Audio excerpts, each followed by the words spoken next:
ने वरदान दे दिया जाकर के इसे। क्या दिया? एक धनुष दिया और भगवान भोले बाबा ने कह दिया कि समझ लेना ये धनुष मैं तुझे दे रहा हूं, जिस दिन ये धनुष टूट जाएगा उस दिन समझ लेना कि तेरा विनाश आ गया है, तुझे रोकने वाला कोई भी नहीं बचेगा। इधर इनकी बहन देवकी वसुदेव जी के साथ में विवाह किया। कारण क्यों विवाह किया? कि पहले स्वर्ण देना पड़ता, हाथी देते, घोड़े देते, जैसे अब दान देते हैं ना दहेज, ऐसे दुगना तिगना दिया जाता था। तो इन्होंने विचार किया मन में कि ज्यादा लेन देन नहीं है, तो वसुदेव जी के साथ में देवकी का विवाह कर दिया गया। अब जब देवकी का विवाह हुआ तो आकाशवाणी हुई कि हे कंस, जिस बहन देवकी का तुम विवाह कर रहे हो ना, विदा कर रहे हो, उसकी 8वीं संतान तुम्हारा काल बनेगी और तुम्हें आकर के वही मारेगी जाकर के। ऐसी आकाशवाणी सुनी। आकाशवाणी सुन करके कंस भयभीत हो गया। कंस ने कहा कि मैं अभी जीवित अवस्था में इसे मार दूं। केस पकड़े, मारने के लिए तैयार हुआ। तो वसुदेव जी ने कहा कि आपको संतान की चिंता है ना, 1 2 3 4 5 6 7 जितनी संतान होगी सब में तुम्हें ला करके एक एक करके दे दूंगा, तुम्हारो मत। कारागृह में बंद कर दिया गया। इधर समय प्रांत बीता, कंस का पाप बढ़ने लगा। देखिए जब पाप बढ़ता है ना तभी मटका फूटता है। कहते हो ना, अरे पापी का तो घड़ा भरेगा जब ही फूटेगा, वैसे सेज में नहीं फूटेगा। और आप अपना क्या है, अरे एक फुंसी हो गई पेट में, पैर में हो गई, हाथ में हो गई, पीठ में हो गई, कहीं भी हो गया, और कहाँ ज्यादा करकराने लगे ना तो फिर कहते हैं कहने वाले ने कह दिया, अरे भैया उनका बुरा कर्म है, स्वप भोग रहे हैं। बूढ़े फुंसी से क्या कर रहे हैं? भोग रहे हैं। और आप कहते हो ना, गुरुजी पता नहीं कौन सा कर्म पहले किया था हमने बुरा, ऐसा कर्म बन गया था, सो वो कर्म अब हम भोग रहे हैं जाकर के। तो कहने का भाव ये है कि आपको पता है कि पहले कोई बुरा कर्म किया था, सो अब भोग रहे हैं। अब कोई कर्म गलत बन जाएगा तो फिर क्या करोगे? बड़े भागवान सन पावा।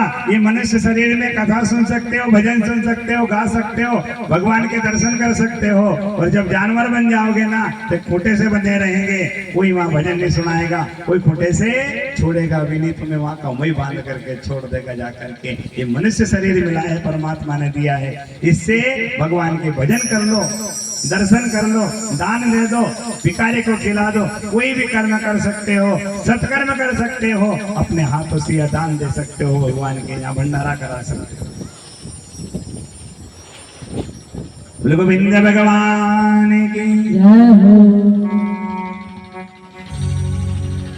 मैं नहीं रोती जो पशु होती, मैं नहीं रोती जो पशु होती, नहीं रोती जो पशु होती, चाहे जिंदगी कैसे गुजरती, चाहे जिंदगी कैसे गुजरती। वो कंचन है वो गुरुदेव या काया कंचन है, कंचन है वो गुरुदेव का काया कंचन है, कंचन है वो गुरुदेव या काया कंचन है, कंचन है वो गुरुदेव का काया कंचन है।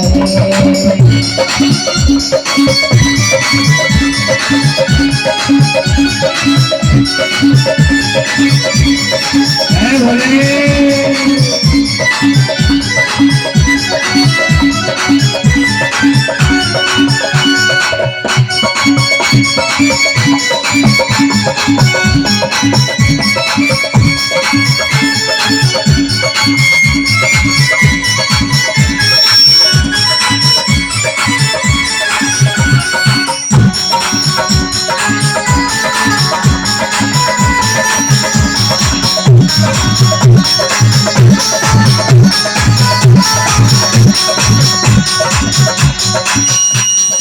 जब जब भी प्रभु तुमने पुकारा, जब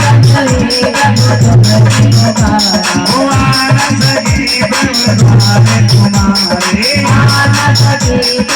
तुम्हारे, ये बंधन है वो गुरुदेव रखते काम बंधन है।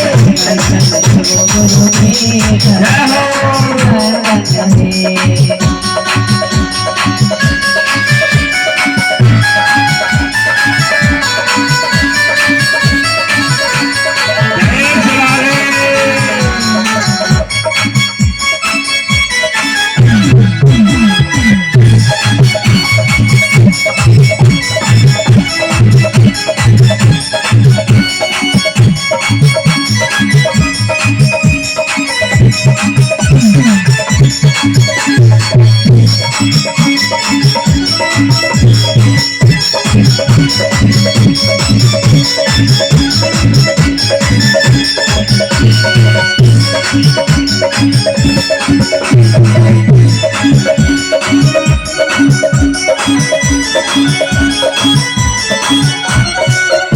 गोविंद भगवान मैं नहीं रोती जो पशु होती, चाहे जिंदगी कैसे गुजर जाती। ये कंचन जैसा शरीर पाया है, इस शरीर के ऊपर दाग लग जाएगा ना तो आप धो सकते हो।